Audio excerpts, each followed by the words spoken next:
Contrairement aux rumeurs distillées sur les médias sociaux, aucune restriction d'accès à la place de l'Amazone n'est en vigueur actuellement au Bénin. Lors d'une déclaration faite et relayée sur le site du gouvernement, le ministre du Cadre de Vie et des Transports chargé du développement durable, José Tonato, a démonté ces rumeurs. C'est d'abord une place publique ouverte à tout le monde pour des activités publiques et des activités et des fréquentations privées, si vous voulez.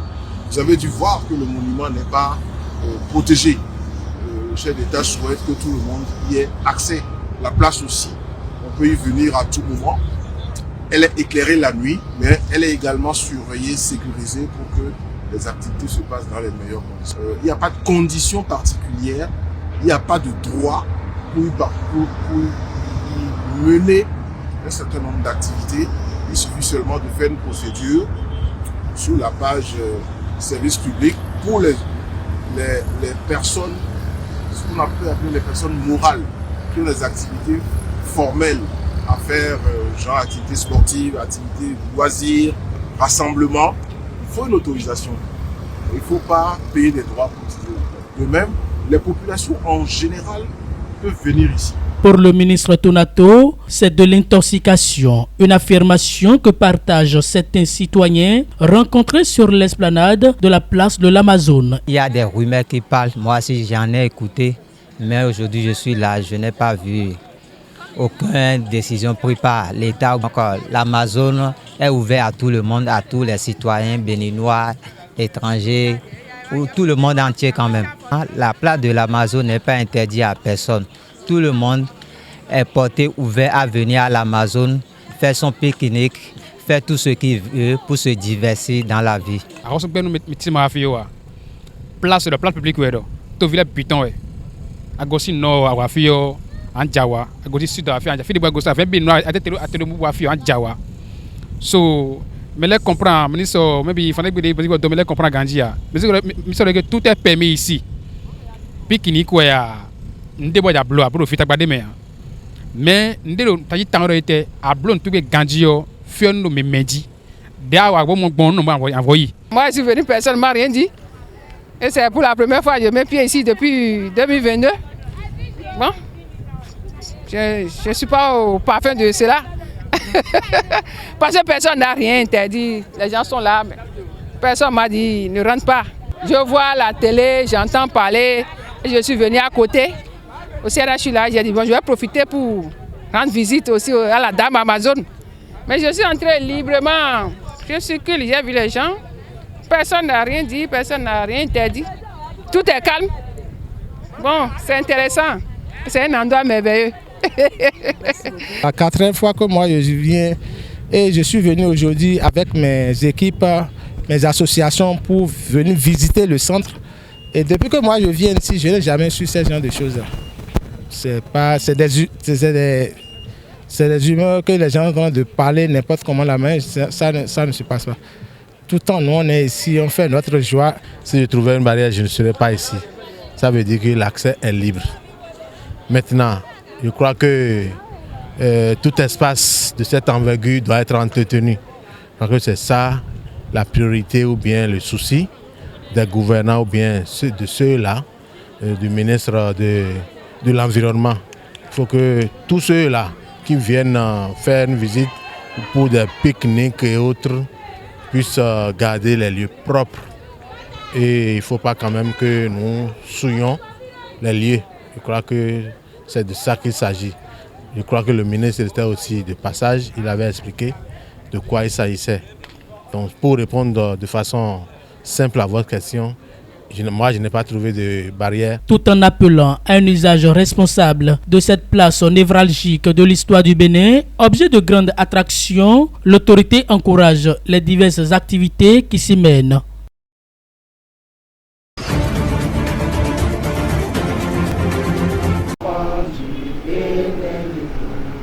Moment d'adhésion aux valeurs de la République du Bénin. Ici, à la mairie de Koma, les cadres, les collaborateurs ainsi que d'autres agents de l'État sont rassemblés pour la traditionnelle cérémonie des couleurs. Une cérémonie présidée par le maire de la commune. Pour Bernard Kofi Adam Rokbe, c'est un moment très symbolique qui permet de renouer des liens patriotiques et d'analyser les insuffisances observées dans les différents secteurs d'activité. Cela nous signifie que de tout le temps, nous devons le faire. C'est un rendez-vous qui est pris à l'endroit de tout le monde. Et ils savent que le premier lundi de mois, nous devons nous retrouver pour hisser notre drapeau. Et si on finit, on doit se retrouver en cadre pour pouvoir quand même travailler. Et chacun va poser son problème, le problème qu'il a dans son service. Parce qu'il y a beaucoup de secteurs qui travaillent sur le territoire de la commune de Kobe. Et je peux vous les citer. Hein. Il y a par exemple la police républicaine, comment il assure la sécurité pour nous, les sapeurs-pompiers, comment ils nous aident à régler un tant soit peu les problèmes quand il y a incendie quelque part, quand il y a une inondation de tout genre. Sinistre quelque part, comment ils interviennent, ils posent leurs problèmes. S'il y a des difficultés, on essaie de régler avec eux. L'hôpital de zone de Kobe. Forcément, la santé avant tout. Quand il y a un problème là-bas, bon, ils nous posent et puis on essaie de les accompagner. Les impôts sont là pour nous accompagner, pour quand même mobiliser les ressources avec nous. Donc eux aussi, quand il y a un problème, ils nous le disent. La douane, comment les accompagner, comment nous accompagner aussi dans la commune de Kobe. Surtout pour la mobilisation des ressources. La SONEB, est-ce qu'ils arrivent à faire l'extension dans les villages, dans les quartiers où nous voulons précisément. SBE, est-ce que l'extension continue? Pourquoi chaque fois, tous les matins, déjà à 7 h, on voit encore l'éclairage public toujours au top? Pourquoi il n'y a pas quelqu'un pour pouvoir contrôler et éteindre en même temps? Parce que c'est du gaspillage aussi, vous savez. Et c'est la mairie qui en paie les frais. Donc, ces services-là nous aident beaucoup à contribuer au développement de notre localité. Raison pour laquelle, de tout le temps, on vient ici tous les premiers lundis du mois pour se retrouver. Et au mois, quand on finit, on va faire cette réunion-là pour s'en imprégner de tous les problèmes de la commune de Kobe. Après cette cérémonie, chacun regagne son poste. La CEDEAO n'est qu'une organisation créée en 1975. Donc je pense que les peuples existaient bien avant 1975. Donc ce n'est pas une organisation créée tout récemment là qui va maintenant venir diviser les peuples, qui n'est pas possible. Donc je pense que nous, on a vraiment bien accueilli la décision de la CEDEAO parce que déjà l'AES a fait une première déclaration en permettant à tous les ressortissants de la CEDEAO pour leur montrer qu'ils sont chez eux dans l'AES. Donc je pense qu'ils ont juste emboîté le pas de l'AES. Les passeports, vous savez très bien que une fois que vous créez votre propre organisation, vous devez avoir votre propre passeport. Donc je pense que ça ne doit même pas, c'est pourquoi la CEDEAO n'a pas amené beaucoup de complications par rapport au passeport de l'AES. Et que voilà, vous avez vu qu'on peut continuer à utiliser nos passeports de la CEDEAO. Celui qui veut changer, il peut changer son passeport CEDEAO en passeport AES. C'est ça ce qu'on veut, l'harmonie entre les peuples. Il ne faut pas dire qu'on va suivre maintenant les Occidentaux pour nous détruire pour rien du tout. Maintenant, ceux qui restent, combattons maintenant le terrorisme ensemble. C'est ça qui reste à faire. Et comment le faire? Pour que vraiment tous ces terroristes dégagent, parce que ces terroristes, ils sont venus à travers les Occidentaux. Donc, il faut mettre fin à tout cela pour qu'on passe maintenant à un développement harmonieux de nos peuples. Il faut que les populations se disent la vérité et avancent. Et que nos pays se développent. On ne veut pas être toujours dernier. On ne veut pas être toujours... On parle de l'Afrique. Quand on parle de l'Afrique, on parle de famine. Quand on parle de l'Afrique, c'est la misère. Quand on parle de l'Afrique, c'est les pluies diluviennes. C'est un peu tous les maux du monde sont affectés à l'Afrique. Mais aujourd'hui, les populations ont compris. Aujourd'hui, si tu ne veux pas... Un pays qui dit qu'il ne veut pas de ses frères... Cette communauté, je pense que le président a tout un problème avec son peuple. C'est très difficile. Vous savez, entre le Bénin et le Niger. Je pense que ce n'est pas cette politique de la CEDEAO qui peut les diviser. Ce n'est pas possible. Si vous dites que l'ambassadeur est arrivé maintenant, donc cela veut dire que le bon voisinage, il y a beaucoup de choses bilatérales, il y a les accords bilatéraux qui sont là, on peut avancer. Ce n'est pas maintenant des accords ce n'est plus des accords communautaires, mais c'est des accords bilatéraux entre le Niger et le Bénin et ça avance. C'est ça. Voilà. Mais quand vous parlez de dire s'il y a un problème, le problème qu'il y a, il est clair. Le problème qu'il y a, c'est un problème sécuritaire. C'est ce qui fait que le Niger n'a pas ouvert ses frontières. Ce n'est pas parce qu'il n'a pas besoin des Béninois ou bien quelque chose. Non, pas du tout. C'est un problème sécuritaire et chacun doit se sécuriser quand même. On ne peut pas voir qu'il y a des terroristes tout le long du parc W et maintenant ouvrir comme ça la frontière. Non, pas du tout. Je ne pense pas. L'ambassadeur est venu pour les accords bilatéraux. Il y a des choses plus importantes que l'ouverture de la frontière. De toute façon, aujourd'hui, il y a toutes les facilités que le Bénin a eu à faire pour le Niger à travers le fleuve. C'est aussi une voie fluviale. La voie fluviale, elle est là, donc il n'y a pas de souci. C'est aussi un itinéraire, il n'y a pas de problème pour ça.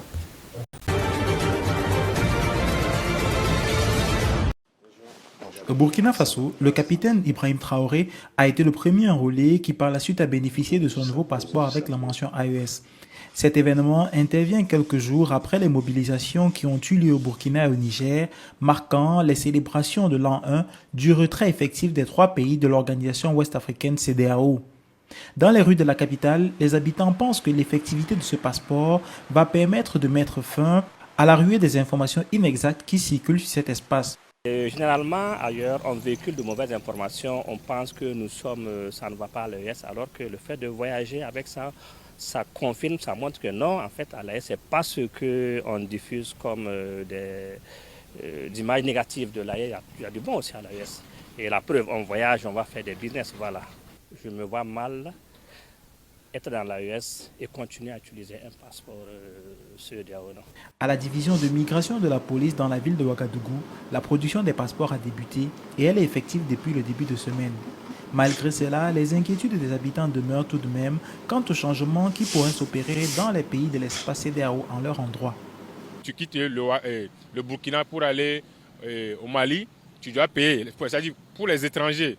Pareil pour le Niger. Maintenant, si on a un passeport commun, je pense que ça devient une famille. Peut-être les coûts là, je peux dire que ça pourrait changer. En tout cas, c'est notre souhait. Sinon, en dehors de ça, un passeport reste un passeport. D'autant plus qu'on a nos anciens passeports. On nous a dit, après l'expiration, on peut faire le nouveau passeport. Maintenant, si le passeport AES pourrait permettre d'aller dans un pays où avant, on prenait le visa, et maintenant il n'y a plus de visa, là ça peut être, un avantage pour nous. Pour l'heure, les habitants de la capitale espèrent que cette avancée permettra de transformer les vies, les économies et la géopolitique de l'espace après cet exit de la CEDEAO.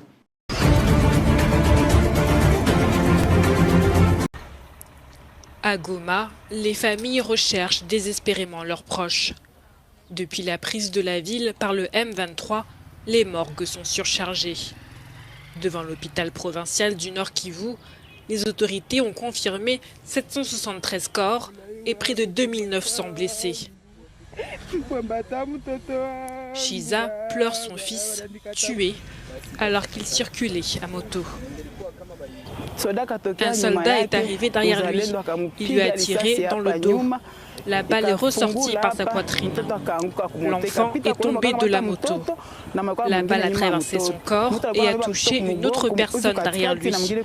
Elle est entrée et sortie par la poitrine. Toute sa poitrine était ouverte. À la morgue, les corps sont entassés faute de place. Certains ont été placés dans des containers. La Croix-Rouge charge les dépouilles dans des camions. Beaucoup ignorent où se trouve le corps de leurs proches.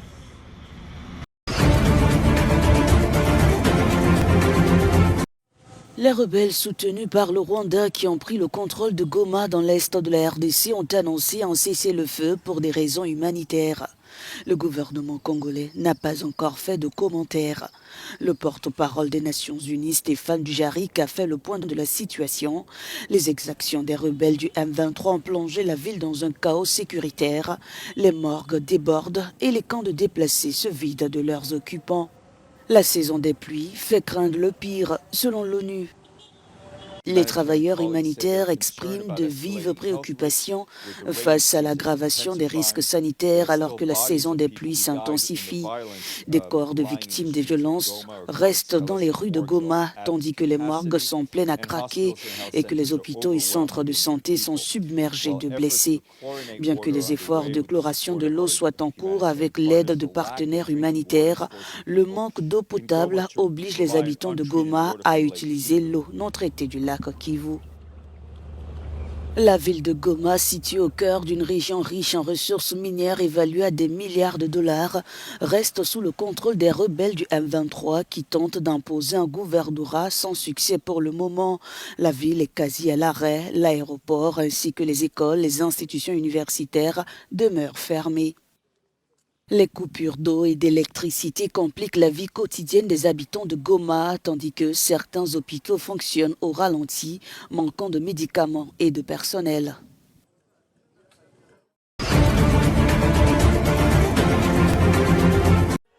Le gouvernement de l'Afrique du Sud a fixé à Taïwan un délai jusqu'à la fin du mois de mars pour déplacer la représentation diplomatique de l'île hors de la capitale sud-africaine, Pretoria. Dans un communiqué, le ministère taïwanais des Affaires étrangères a déclaré que le gouvernement sud-africain avait envoyé une lettre fin janvier exigeant à l'ambassade taïwanaise de quitter Pretoria avant la fin du mois de mars et qu'elle soit même rebaptisée en bureau commercial. Pour Taïwan, cette demande montre que la répression chinoise à son encontre en Afrique du Sud devient de plus en plus sérieuse. L'Afrique du Sud a rompu ses relations diplomatiques officielles avec Taïwan en 1997 et n'entretient que des relations formelles et très étroites avec la Chine, qui considère l'île démocratiquement gouvernée comme un territoire chinois n'ayant aucun droit aux attributs d'un État. L'année dernière, le pays africain avait déjà demandé que le bureau de liaison de Taipei quitte Pretoria.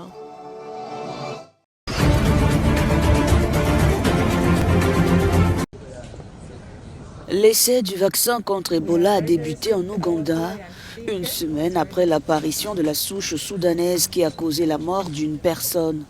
Cet essai, lancé en un temps record, respecte les exigences réglementaires et éthiques, tant nationales qu'internationales, selon l'Organisation mondiale de la santé. Cette phase vise les contacts de personnes atteintes de la maladie et les contacts de ces contacts. Nous avons lancé la campagne de vaccination contre le virus Ebola suite à l'épidémie déclarée la semaine dernière dans le pays. Cette initiative repose sur l'utilisation d'un vaccin spécifique avec lequel nous avons débuté et cible en priorité les personnes à haut risque. Il s'agit principalement des individus ayant été en contact avec des cas confirmés.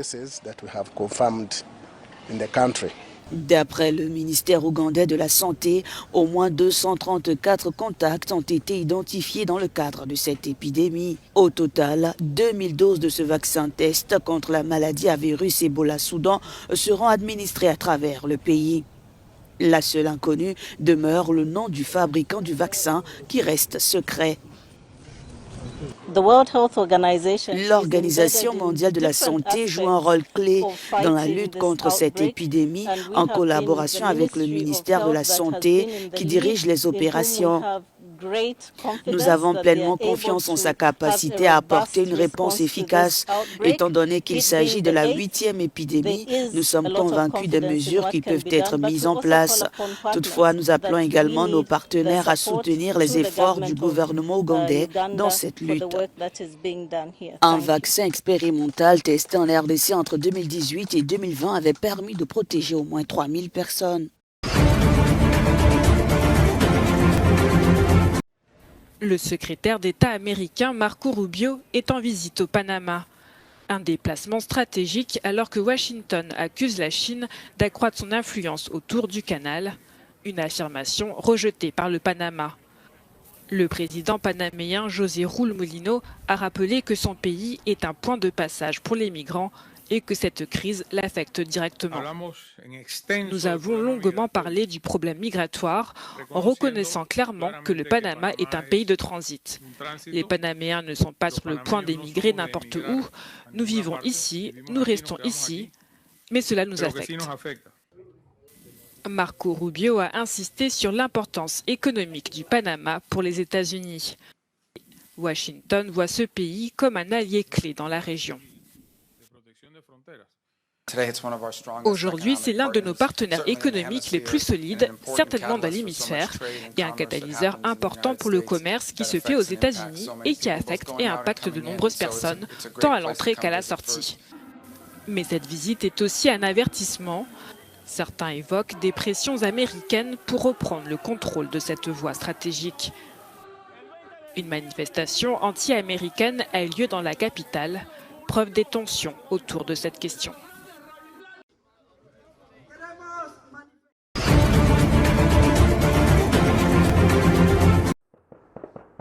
En Haïti, les attaques de gangs se propagent aux quartiers habités par l'élite du pays.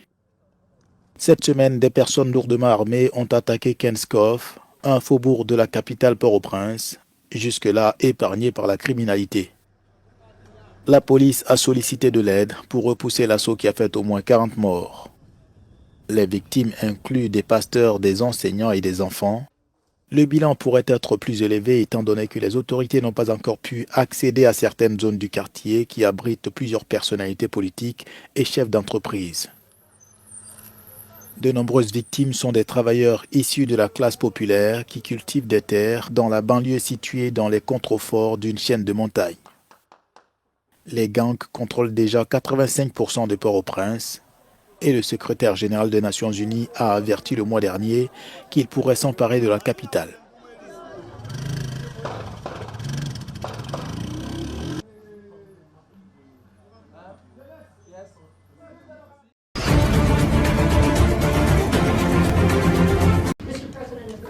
Donald Trump a annoncé qu'il souhaitait couper les financements américains à l'Afrique du Sud.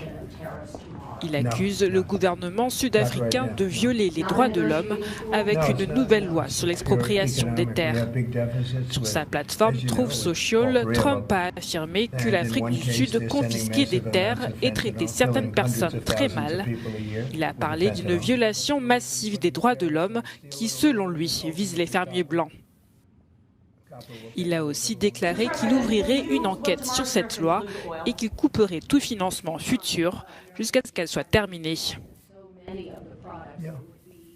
Le président Cyril Ramaphosa a répondu que le gouvernement n'a confisqué aucune terre.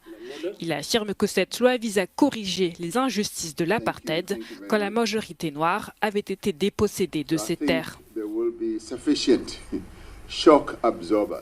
L'Afrique du Sud reçoit environ 400 millions de dollars des États-Unis chaque année pour la lutte contre le VIH et le sida.